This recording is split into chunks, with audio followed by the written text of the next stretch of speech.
Hello students, कैसे हैं आप सब। तो आज के वीडियो से स्टार्ट करने जा रहे हैं हम अपना next chapter 11 human I and colourful world. इस चैप्टर में हम द ह्यूमन आई से लेकर के और पूरे कलरफुल वर्ल्ड तक स्टडी करेंगे।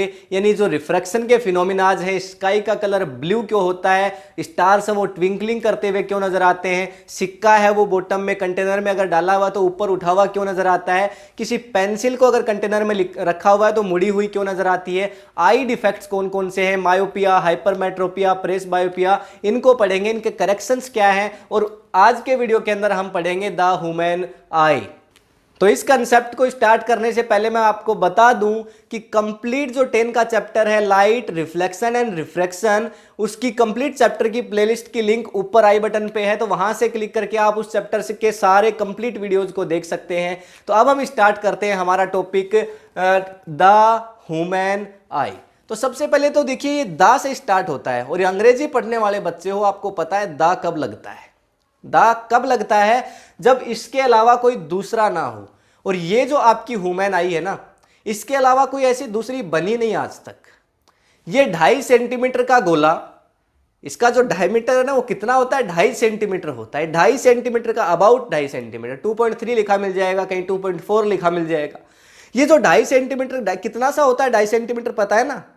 ये 2.5 सेंटीमीटर के गोले ने तबाही मचाई है चारों तरफ। ये आंखें क्या क्या नहीं देखती है। जब से आपका जन्म होता है, जब तक डेथ होती है, तब तक कितनी सारी चीजें ये देखती हैं, कितने सारे एक्सपीरियंस इन आंखों को मिलते हैं। ठीक, तो इसको हम स्टडी करेंगे और इसको पढ़ना बड़ा ही इंटरेस्टिंग होगा। और दूसरा यहाँ पे मैजिक की बात है। आपने पिछले चैप्टर के अंदर जो 10 चैप्टर आपने पढ़ा है, लाइट रूल्स, रिफ्रैक्शन, रिफ्लेक्शन, उसमें लेंस पढ़े हैं आपने। लेंस के अंदर जब जब आप पोजीशन को चेंज करते हो ऑब्जेक्ट के लिए, वैसे वैसे इमेज की पोजीशन चेंज होती है। भाई आगे खिसकाते हो ऑब्जेक्ट को, इमेज खुद ब खुद पीछे चली जाती है। पर इसके अंदर देखो क्या जादू चल रहा है। यहां पे ऑब्जेक्ट है तो भी मुझे दिखाई दे रहा है, यहां पे है तो भी दिखाई दे रहा है, यहां पे है तो भी दिखाई दे रहा है। इमेज एकदम ठीक जगह पे बन रही होगी, इसका मतलब तो क्यों चल रहा है ऐसा ये सारी चीजें। तो इस क्वेश्चन का आंसर तो मैं लास्ट में दूंगा। तो यहां पे देखिए स्टार्टिंग से स्टार्ट करते हैं। स्टार्टिंग मतलब कहा, आंख के बाहर से स्टार्ट करते हैं। तो सबसे पहला पार्ट ये जो आप ब्लिंक करते हो आईज को, ये जो ब्लिंक करते हो कौन सा पार्ट है ये? इसको कहा जाता है, देखो यहां पे अगर मैं एक और पार्ट ऐड कर दूं, ये जो हमारी वो है ना जिसको आप ऐसे पलकों को जो झपकाते हो, इस पार्ट को कहा जाता है यहां पे स्क्लेरा। क्या कहा जाता है? इस पार्ट को स्क्लेरा कहा जाता है। द बल्गिंग पार्ट ऑफ आई, ये करते हो ना झपक झपक झपक, ये जो पार्ट है ये कौन सा होता है? स्क्लेरा होता है। काम क्या है? डस्ट पार्टिकल्स अंदर ना चले जाएं। ठीक है, रात को सोते हो तो भी ये पार्ट, पता चला रात को सो रहे थे ऐसे रेस्ट में, कोई एक छोटा सा ऑर्गेनिज्म आया आपकी आंख के अंदर चला गया, कोई इंसेक्ट आया आपकी आंख के अंदर चला गया, तो आंखों को बंद करके सोते हो ना, है ना। तो ये आपका प्रोटेक्शन का भी काम करता है साथ साथ। ठीक है, दूसरा पार्ट, इससे थोड़ा सा जब आप आगे की तरफ बढ़ते हो, आंख के अंदर थोड़ा सा और अंदर चलते हो, तो क्या होता है? यहां पे आपको एक ब्लैक कलर का पार्ट आपको नजर आता है। पर मैं आपको बता दूं उस ब्लैक कलर वाले पार्ट से भी, और सभी की आईज के अंदर ये डिफरेंट डिफरेंट कलर का हो सकता है। ठीक, कुछ की आईज ब्लू होती हैं, तो कुछ की आईज ब्राउन होती हैं, तो कुछ की आईज ब्लैक होती हैं। और ये डिफरेंट कलर, ये कलर मैं आपको बताऊंगा क्यों होते हैं। पर उससे पहले इसके ऊपर एक प्रोटेक्टिव लेयर होती है जो हमें नजर नहीं आती, ट्रांसपेरेंट है। ट्रांसपेरेंट का मतलब समझते हो? ट्रांसपेरेंट मतलब कि जिसके आर पार लाइट जा सकती है, वो ट्रांसपेरेंट होता है। तो सबसे पहली चीज तो देखो, ये आंख का जो पूरा डायमीटर है, पूरी जो आई का डायमीटर है वो 2.3 सेंटीमीटर, 4 सेंटीमीटर के आसपास, 2.5 सेंटीमीटर मान लो, 2.5 के आसपास इतना होता है। ठीक, दूसरा जो बल्किंग पार्ट है वो कौन सा होता है? आपका स्क्लेरा होता है। ठीक, अब इसके अंदर जैसे आप चलते हो तो एक पार्ट होता है जिसको ट्रांसपेरेंट पार्ट कहा जाता है। ट्रांसपेरेंट, उसके अंदर से मतलब जो अंदर वाला सिस्टम है ना वो आपको बाहर से दिख रहा है। यानी आप ऐसा समझो कि ये मार्कर है, इसको मैं एक पॉलीथीन में बंद कर दूं, और वो पॉलीथीन कैसी हो, वैसे बंद आता है ना, पैक्ड आता है, तो पॉलीथीन कैसी हो, बिल्कुल ट्रांसपेरेंट हो, तो आपको दिखाई नहीं देगा कि ये मार्कर तो अंदर से दिखाई दे रहा है, बिल्कुल दिखाई देगा अंदर से, क्योंकि पॉलीथीन तो कैसी है, इसके ऊपर जो कवर चढ़ा हुआ है वो तो कैसा है? ट्रांसपेरेंट है। तो वो जो पार्ट है वो ये वाला पार्ट है। ये वाला जो पार्ट आप देख पा रहे हो वो ये पार्ट है, और इसको बोलते हैं कॉर्निया। क्या बोलते हैं इस पार्ट को? ये जो ट्रांसपेरेंट पार्ट है इसको बोलते हैं कॉर्निया। इसका भी काम प्रोटेक्शन का है। डस्ट पार्टिकल्स आईज के अंदर ना चले जाएं, बहुत ज्यादा लाइट अंदर ना चली जाए। ठीक, तो बाहर का जो एनवायरनमेंट है उससे एक तरीके से ये सेपरेट रखता है आंख को। भाई हमेशा ये बल्गिंग पार्ट तो बंद होके नहीं रह सकता ना, भाई दिन में तो हम ऐसे ही घूमते रहते हैं और डस्ट भी ऐसे ही घूमती रहती है। अगर दिन में ऐसे आंख बंद करके बैठने लगे, चलने लगे, तो कभी उस पोल से टकराएंगे तो कभी इस पोल से टकराएंगे। तो ऐसा ना हो इसके लिए हम क्या, हमारे पास ये पार्ट है कोलेरा, जो कि एक ट्रांसपेरेंट लेयर की तरह से काम करता है। जिन बच्चों को नोट्स बनाने हैं यहाँ पे आपको साथ में विजिबल हो रहे होंगे जो इनकी डेफिनेशन है सारी, उनसे नोट्स बना लेना। नोट्स बनाने के लिए घबराया मत करो, चीजें समझ में आ जाती हैं तो लिख लोगे, समझ में नहीं आया तो नोट्स का क्या करोगे, नोटबुक भर के क्या फायदा है, कोई फायदा नहीं। तो नोट्स बाद में बनाते रहना, ठीक है, पहले समझ लो इस चीज को, ठीक। और कंप्लीट सीबीएसई का पूरी कंप्लीट हम बुक कवर करने वाले, 3-4 चैप्टर तो हम कवर कर चुके हैं, केमिस्ट्री वाले कवर कर चुके हैं, फिजिक्स वाले चैप्टर कवर कर चुके हैं, पूरी बुक को कवर करने वाले हैं हम, है ना। उसके बाद हम 11th की बुक को भी कवर करेंगे, 12th की बुक को भी कवर करेंगे फिजिक्स के लिए, ठीक है। तो अब 10th की तो पूरी बुक को कवर करने वाले हैं, तो जुड़ जाइए इस चैनल के साथ, सब्सक्राइब कर लीजिए इस चैनल को, है ना। सारे वीडियोस बिल्कुल पावरफुल मिलेंगे, पॉइंट टू पॉइंट बात करेंगे, कभी इस तरह की ऐसा नहीं करेंगे कि आधा घंटा वेस्ट हो गया। जितने टाइम इस वीडियो पे रुकोगे आपका टाइम बिल्कुल एकदम सही जगह पे परफेक्टली आपका टाइम का यूज होगा, ठीक। तो कॉर्निया हो गया। उसके बाद थोड़ा सा और आगे चलते हैं, मतलब प्रोटेक्टिव लेयर होगी, वो आपको दिखाई नहीं दे रही पर है, अंदर एक पार्ट दिख रहा है सर हमें। ये जो ब्लैक वाला पार्ट है ना, ये आपको नजर आता है, ब्लैक है सॉरी, तो ब्लैक जो पार्ट है वो हमें नजर आता है। तो ये जो आई की इमेज आप देख पा रहे हो, इसके अंदर एक ब्लैक पार्ट है, ये जो ब्लैक पार्ट है, ठीक है। ये ब्लैक जो पार्ट है, कौन सा पार्ट है, ये जो ब्लैक पार्ट है, इसको हम बोलते हैं आइरिस। और ये आइरिस का कलर जैसा होता है वैसा ही आंख का कलर होता है। भाई किसी को बोला ब्लू आई, जिसका मतलब आइरिस का कलर कैसा, ब्लू। किसी को बोला मेरी आइज कैसी है, ब्लैक, मतलब मेरे आइरिस का कलर कैसा है, ब्लैक है। समझ गए ना बात को, ठीक। किसी की ब्राउन आइज होती है तो उसके आइरिस का कलर कैसा होता है, ब्राउन होता है। मतलब आइज का कलर डिपेंड करता है इस आइरिस पे, समझ गए ना बात को। और इस आइरिस का कलर किस पे डिपेंड करता है, भाई लिफ का कलर ग्रीन क्यों होता है, भाई लिफ का कलर ग्रीन क्यों होता है, क्योंकि उसमें ग्रीन कलर का पिगमेंट होता है, क्लोरोफिल। इसीलिए अब यहां पे इसके अंदर भी जरूर कोई ना कोई पिगमेंट होगा, कलर वाली बात आ रही है। इसके अंदर भी एक पिगमेंट होता है जिसको मैं बोलता हूं मेलानिन। क्या बोलता हूं, मेलानिन। तो ये जो एक पिगमेंट है मेलानिन, ये प्रेजेंट होता है इसके अंदर। तो ये जो मेलानिन अगर थोड़ा प्रेजेंट हो, हल्का, बहुत हल्का प्रेजेंट हो, तो आइज का कलर ब्लू हो जाता है। थोड़ा और बढ़ा दो मेलानिन को तो आइज का कलर ब्राउन हो जाता है। और बढ़ा दो आइज को, इस पिगमेंट को और बढ़ा दो, मेलानिन को और बढ़ा दो, तो आइज का कलर ब्लैक हो जाता है। मतलब बहुत कम मेलानिन प्रेजेंट होता है तो ब्लू आइज, ज्यादातर ये 3 कलर देखने को मिलते हैं। अगर थोड़ा सा बढ़ा दिया मेलानिन तो ब्राउन, और बढ़ा दिया मेलानिन को, कलर कैसा हो जाएगा, आपकी आइज का ब्लैक हो जाएगा। समझ गए ना बात को। तो ये जो मेलानिन पिगमेंट है, इसकी वजह से आइरिस का कलर होता है, और आइरिस की कलर से ही आपकी आइज का कलर होता है। समझ गए बात को।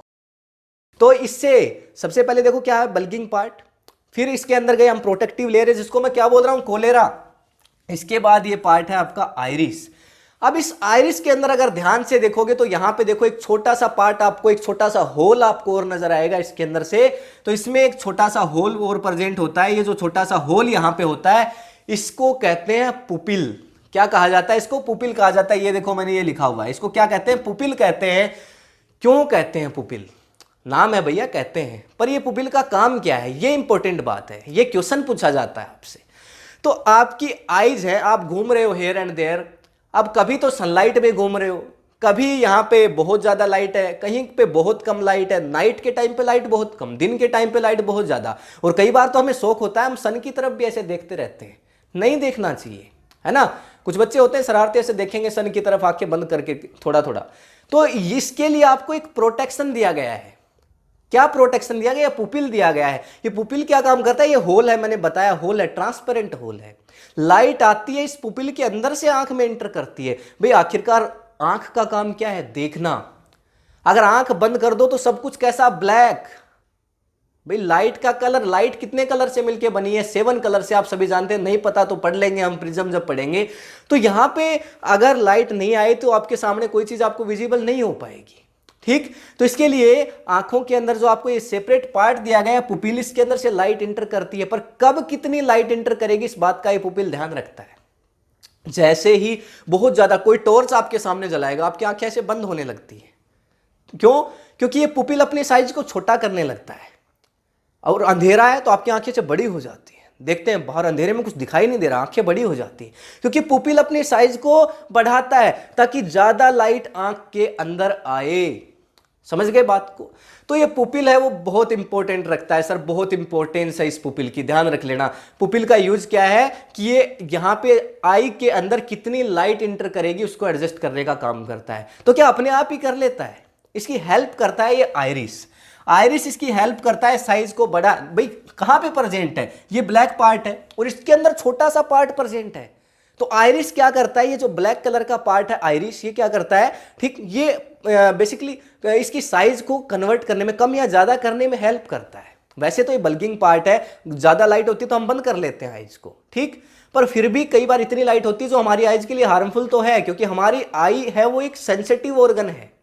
और मैंने बताया कि इससे खतरनाक कैमरा कोई बना नहीं आज तक, और इतना खतरनाक कैमरा खराब हो जाए, भाई हमारे 40-50 हज़ार के कैमरे खराब हो जाते हैं, फोन का 2-4 हज़ार का कैमरा खराब हो जाता है, तो चलता है क्या? नहीं चलता। तो आई खराब हो जाए तो कैसे चलेगा? नहीं चलेगा ना। तो इसको प्रोटेक्ट करना बहुत जरूरी है, बहुत सेंसिटिव ऑर्गन है, ठीक। तो पुपिल दिया है।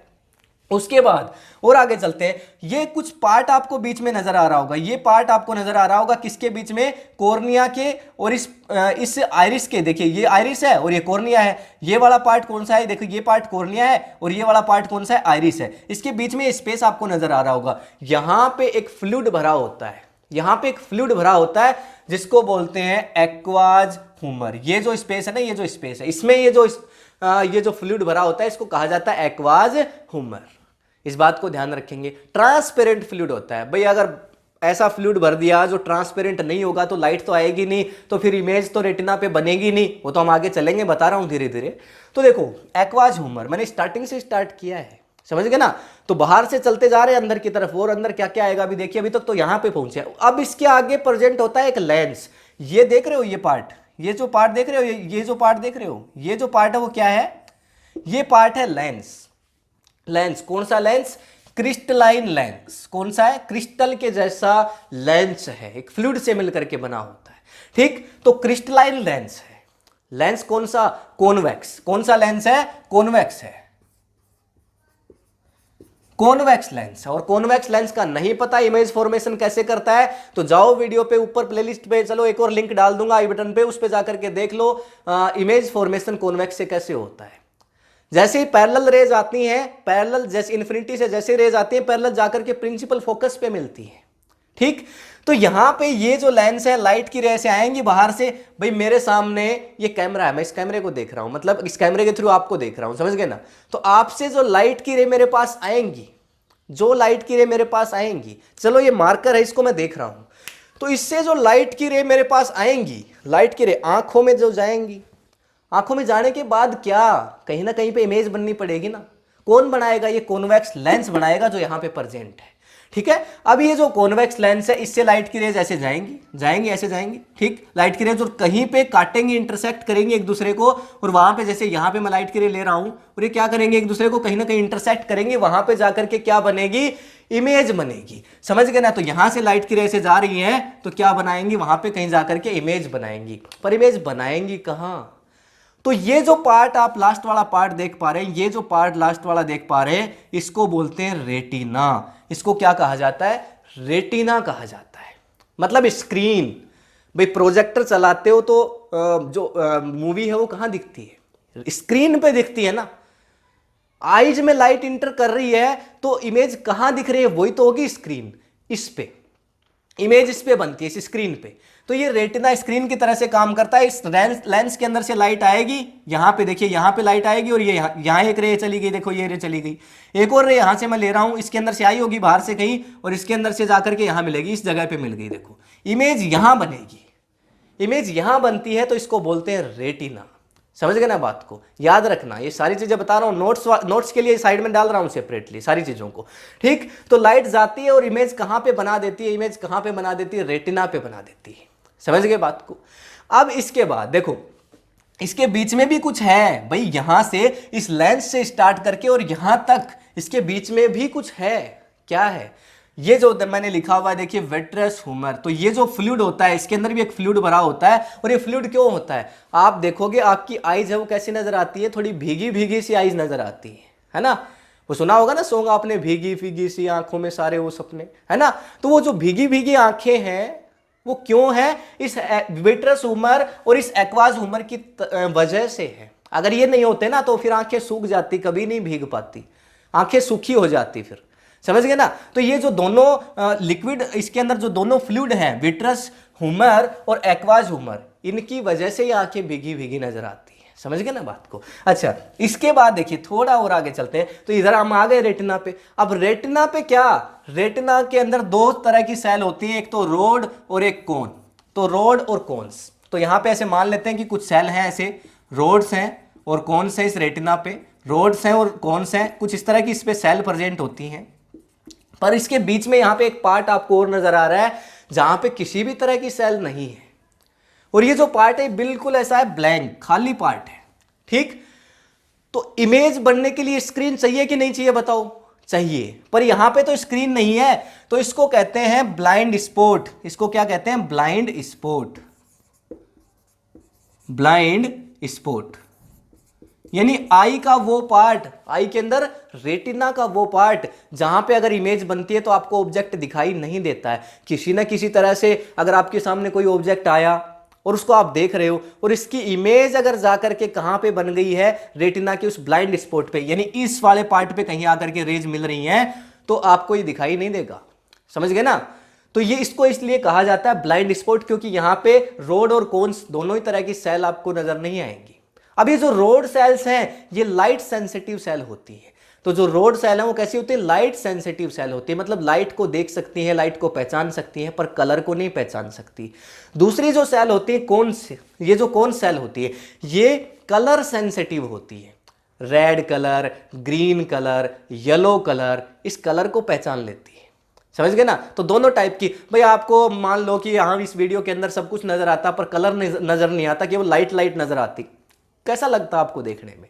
तो दोनों चीजें चाहिए ना भाई, कलर को भी आइडेंटिफाई करने वाला चाहिए, लाइट को भी आइडेंटिफाई करने वाला चाहिए। इस रेटिना पे दोनों तरह की सेल होती हैं, रोड्स और कोन्स। रोड्स का काम क्या है, रोड्स का काम क्या है, लाइट को सेंस करना, और कोन्स वाली सेल का काम क्या है, कलर को सेंस करना, समझ गए ना बात को। बेहतरीन कैमरा है, हर चीज बिल्कुल ऐसे बनाई गई है परफेक्ट, कोई कैमरा बनाने वाला बना ही नहीं सकता।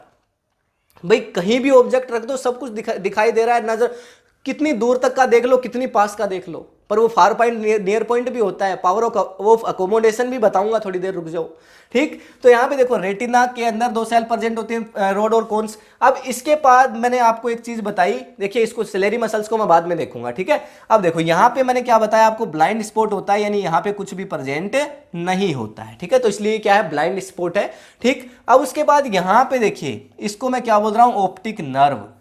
ऑप्टिक नर्व का मतलब क्या है, आपके सामने ऑब्जेक्ट आया, लाइट की रे आ भी गई, आपके रेटिना पे इमेज बन गई भी। भाई यहां पे एक ऑब्जेक्ट है, मान लो ये एक ऑब्जेक्ट है मेरे सामने, मुझे इसको देखना है, ये एक ऑब्जेक्ट है मुझे इसको देखना है, लाइट की रे गई, ऐसे गई, इमेज यहां पे बन गई, इस रेटिना पे बन भी गई इमेज, चलो बन गई, पर अभी तक ब्रेन को तो पता नहीं चला। भाई सारा काम कंट्रोल और कोऑर्डिनेशन का काम कौन करता है, कंट्रोल कोऑर्डिनेशन का काम कौन करता है, ब्रेन करता है। ब्रेन को तो पता ही नहीं चला कि आपके सामने कोई ऑब्जेक्ट है कि नहीं है, नहीं पता चला ना। तो कब पता चलेगा, ये ऑप्टिक नर्व लेके जाती है। ये ऑप्टिक नर्व का काम होता है मैसेज देना, किसको, मैसेज देना किसको, ब्रेन को। तो ये ब्रेन को मैसेज देने का काम ऑप्टिक नर्व करती है। तो यहां से जैसे आपके पास जितनी सारी बॉडी के अंदर नर्व्स जाती हैं, आपको यहां पे हीट लगता है, हाथ को गर्म चीज पे रखोगे तुरंत हाथ हटा लेते हो, मैसेज जाता है ब्रेन के पास, ब्रेन तुरंत डिसीजन लेता है। तो आपके सामने कोई ऑब्जेक्ट आता है तो उसको आप क्यों देख पाते हो, ब्रेन के बिना थोड़ी देख पाओगे। भाई यहां पे मैंने आपके सामने ये लिखा हुआ है मेलानिन, तो मैंने थोड़ी देर पहले आपको बताया था, तो ये बात आपको समझ में आ रही है मेलानिन। अच्छा मैं कुछ ऐसा लिख दूं, समझ में आया ये क्या है, कुछ समझ नहीं आया ये क्या है, क्योंकि इससे रिलेटेड कोई इंफॉर्मेशन आपके माइंड में स्टोर ही नहीं है। भाई इससे रिलेटेड कोई इंफॉर्मेशन माइंड में स्टोर ही नहीं थी। मैं लिखता एपीजे अब्दुल कलाम, आपके माइंड में फट से एक इमेज आती, हाँ एपीजे अब्दुल कलाम जानते हैं, मिसाइल मैन है जी, है ना। मैं किसी का भी नाम लूंगा, मैं नाम लूंगा नरेंद्र मोदी जी, आपके सामने तुरंत इमेज आएगी प्राइम मिनिस्टर है जी, है ना। तो ठीक वैसे ही आपको आपके ब्रेन में इंफॉर्मेशन स्टोर होती है। जैसे ही आपको कुछ भी दिखाई देता है वो इंफॉर्मेशन आपके ब्रेन के पास जाती है, ब्रेन उसको इंफॉर्मेशन को मैच करता है, मैच करके और आपके लिप्स को ऑर्डर करता है कि बोलो ये है, समझ गए ना। आपके सामने ये आया है, भाई आपके सामने मम्मी आई, तो आप कभी ऐसा थोड़ी कहते हो मम्मी आई तो पापा, क्योंकि आपके ब्रेन में स्टोर है ये मम्मी है, इनकी इमेज है वो स्टोर हो रखी है आपके ब्रेन के अंदर। पापा आते हैं तो आपके इमेज में पापा के लिए जो इमेज है ना वो स्टोर होकर रखी है ब्रेन में, वो एक इन्फॉर्मेशन को तुरंत आपने देखा, लाइट की रह गई, इमेज बनी रेटिना पे, ऑप्टिक नर्व ले गई ब्रेन के पास, ब्रेन ने तुरंत डिसीजन लिया, उसके बाद आपके लिप्स के पास आई इन्फॉर्मेशन, आपने तुरंत बोला पापा। समझ गए ना बात को, ये फटाफट हो जाता है ये सारा काम। लेकिन यहां पे एक चीज और है, जो इमेज है वो कैसी बनती है, उल्टी बनती है भैया। कॉन्वेक्स लेंस के लिए हमने इमेज फॉर्मेशन पढ़ा था और मुझे पता है कॉन्वेक्स लेंस के अंदर से लाइट की रे ऐसे जाती हैं, तो इस तरह से जहां भी इंटरसेक्ट करती है, मान लो यहां पे इंटरसेक्ट किया इस पॉइंट पे, भाई यहां पे इस पॉइंट पे अगर इंटरसेक्ट किया तो जो इमेज है वो कैसी बनती है, उल्टी बनती है, ऑब्जेक्ट सीधा रखा जाता है। इतनी बात तो पता होगी आपको, नहीं पता तो इमेज फॉर्मेशन वाला वीडियो देख लो जाकर के। ठीक, इमेज उल्टी बनती है पर हमें तो सारी चीजें सीधी दिखाई देती हैं। भाई इमेज उल्टी बन रही है रेटिना पे, पर हमें सारी चीजें सीधी दिखाई दे रही हैं। क्यों दे रही हैं? क्योंकि हमारा ब्रेन है वो इतना समझदार है, इतना पावरफुल है, उस ब्रेन को भी तो पता है कि इतना बेहतरीन कैमरा बनाया बनाने वाले ने, तो उसने इतनी इंफॉर्मेशन भी तो ब्रेन में स्टोर करी है कि रेटिना पे से जो भी चीज आएगी उसको तेरे को सबसे पहले सीधा करना है। समझ गए ना बात को? नहीं तो आपको सारी चीजें ऐसे उल्टी नजर आती, पापा सीधे खड़े हैं उल्टे नजर आते, मम्मी सीधी खड़ी है ऐसे, समझ गए ना, ये मार्कर सीधा है ऐसे उल्टा नजर आता है, समझ गए ना। तो कोई भी चीज आपके सामने होती वो कैसे नजर आती, उल्टी नजर आती है। मैं ऐसे लिख सीधा रहा हूं, वर्ड्स आपको ऐसे उल्टे नजर आते, समझ गए ना बात को। तो ब्रेन के पास इतनी पावर है कि सबसे पहले ये जो रेटिना से इमेज की इंफॉर्मेशन जाती है इसको सबसे पहले वो सीधा कर लेता है, फिर उसको मैच करता है, फिर आपके सामने शो होती है वो चीज कि हाँ ये है तेरे सामने, समझ गए ना। फिर वो चीज आपको समझ आती है। तो ये बात आपको समझ आई कि रेटिना का काम क्या है, इस पे जाकर के इमेज बनती है, यहां से ये ऑप्टिक नर्व जुड़ी हुई है। भाई इमेज कहां पे, इमेज जो ऑप्टिक नर्व है उसको कहां से जुड़ा हुआ होना चाहिए, जहां इमेज बनती है। इमेज कहां बनती है? रेटिना पे, इसके साथ जुड़ी होती है, इंफॉर्मेशन यहां से ले जाके ब्रेन को दे देती है। सिंपल बात। अब इसके बाद देखिए मैं बात करूंगा सिलेरी मसल्स की, जिसका मैंने जिक्र आपको शुरू में किया था कि ये जो मार्कर है इसको मैं यहां रखूं तो भी मुझे दिखाई देता है, इसको यहां रखूं तो भी मुझे दिखाई देता है, और इसको यहां रखूं तो भी मुझे दिखाई देता है। समझ गए ना बात को? तो यहां पे ये काम कर कौन रहा है भाई? इस लेंस के अंदर इस ऑब्जेक्ट की पोजीशन को अगर मैं चेंज करता तो इमेज की पोजीशन भी तो चेंज हो जाती। अभी ये इमेज यहां पे थोड़ी देर बाद आगे चली जाती, थोड़ी देर बाद और आगे चली जाती। इस लेंस में भी तो ऐसा होता होगा, कॉन्वेक्स में होता होगा कि नहीं होता होगा? देखो यहां पे इमेज आकर के यहां बनी है, मैंने ऑब्जेक्ट को यहां से थोड़ा और आगे लाया, इमेज रेटिना के पीछे चली जानी चाहिए। अच्छा, और आगे लाया, इमेज रेटिना के और पीछे चली जानी चाहिए। ऑब्जेक्ट को दूर ले गया, इमेज यहां पे रेटिना से और पहले आ जानी चाहिए। ऐसा कैसे हो सकता है कि इमेज यहां पे ही बने? नहीं हो सकता ना। तो जादू का काम चल रहा है, समझ गए ना। जादू कुछ नहीं, ये जादू को कौन करती है? सिलेरी मसल्स करती है। ये जो सिलेरी मसल्स है ना, ये क्या करती है? लेंस की फोकल लेंथ को ही एडजस्ट कर देती है। ठीक, ये लेंस का पहले ऐसे साइज थी, इसको कैसा कर दिया, अब ये ऐसे फैला दिया इन्होंने। फैला दिया तो क्या हो गया? फोकल लेंथ चेंज हो गई। अब इमेज जाकर के फिर एग्जैक्टली रेटिना पे बनेगी। मतलब इमेज बनने का पॉइंट फिक्स है, बनेगी इस रेटिना पे ही। ये रेटिना है तो इस पे ही इमेज बनेगी, चाहे इनको लेंस की फोकल लेंथ को कितना ही कम या ज्यादा करना पड़ जाए, ये सिलेरी मसल्स करेंगी। पर इमेज कहां बनाएंगी?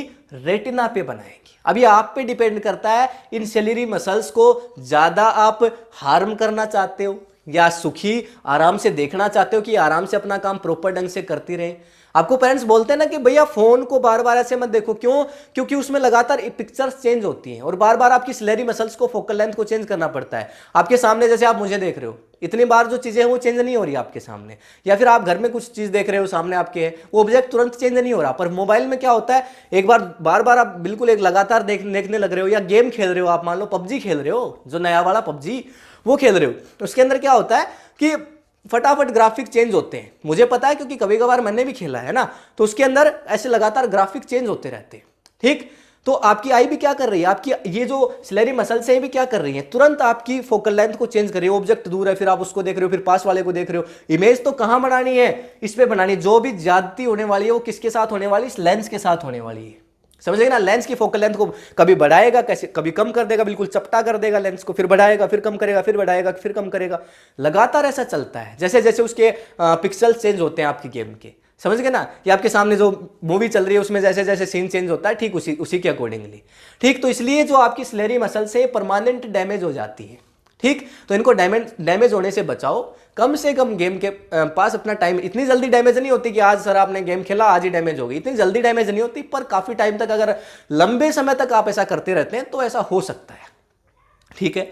तो ये बात हो गई। तो मैंने आपको देखिए द ह्यूमन आई बताया, दा क्यों लगा रहा हूं, देखिए क्योंकि इसके जैसा कोई बना नहीं आज तक।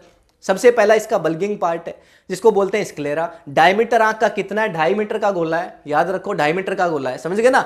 2.5 मीटर इसका डायमीटर है। डायमीटर तो समझते होगे ना, सारे मैथ पढ़ने वाले बच्चे हो, इंग्लिश पढ़ने वाले बच्चे हो, साइंस तो कभी कभार पढ़ लेते हो, ठीक। तो अब देखो इसके अंदर क्या हुआ कि सबसे पहले बल्गिंग पार्ट था, उसके बाद ये जो प्रोटेक्शन लेयर आ गई जिसको मैंने कॉर्निया बोला, फिर इसके अंदर जो ब्लैक कलर का गोला, मेरी आंखों में ब्लैक है, किसी के ब्राउन हो सकता है, किसी के ब्लू हो सकता है, ठीक। डिपेंड किस पे करेगा, मेलानिन पे करेगा, समझ गए ना। तो इस पे डिपेंड करके फिर आगे क्या होगा। इसके अंदर एक और सेंटर पार्ट है पुपिल, जिसका यूज मैंने आपको बता दिया। यहाँ पे एक फ्लूइड है एक्वाज ह्यूमर, ठीक। क्रिस्टलाइन लेंस है, इसका लेंस कौन सा है, कॉन्वेक्स है, मैंने आपको बताया। इमेज कहाँ पे बनती है, रेटिना पे बनती है, रेटिना एक स्क्रीन है। ब्लाइंड स्पॉट क्या है मैंने आपको बताया, ऑप्टिक नर्व क्या है मैंने आपको बताया। यहाँ पे एक और फ्लूइड होता है जो कौन सा है, विट्रस ह्यूमर, ये मैंने आपको बताया। अब इसके बाद हम चलते हैं किस पे, पावर ऑफ अकोमोडेशन।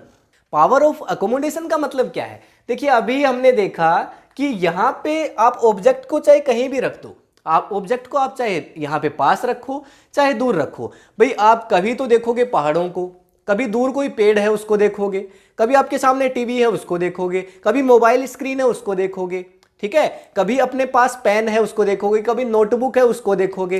तो ऑब्जेक्ट डिस्टेंस तो अलग अलग हो रही है ना भाई। कभी तो ऑब्जेक्ट रखा है कितनी दूर, इन्फिनिटी पे, कभी ऑब्जेक्ट रखा है 5 सेंटीमीटर पे, तो कभी ऑब्जेक्ट रखा है आपके पास 10 सेंटीमीटर पे, तो कभी रखा है आपके पास 5 इंचेज पे, कभी 50 इंच पे, कहाँ भी रखा हो सकता है। पर इमेज एक ही जगह बननी है, इस रेटिना पे। जब तक इस रेटिना पे इमेज बनेगी नहीं, ऑप्टिक नर्व मैसेज ब्रेन को देगी नहीं, तो फिर कोई फायदा नहीं, ऑब्जेक्ट को आप देख ही नहीं पाओगे। तो इमेज कहां पे बननी है, इस पे रेटिना पे बननी है।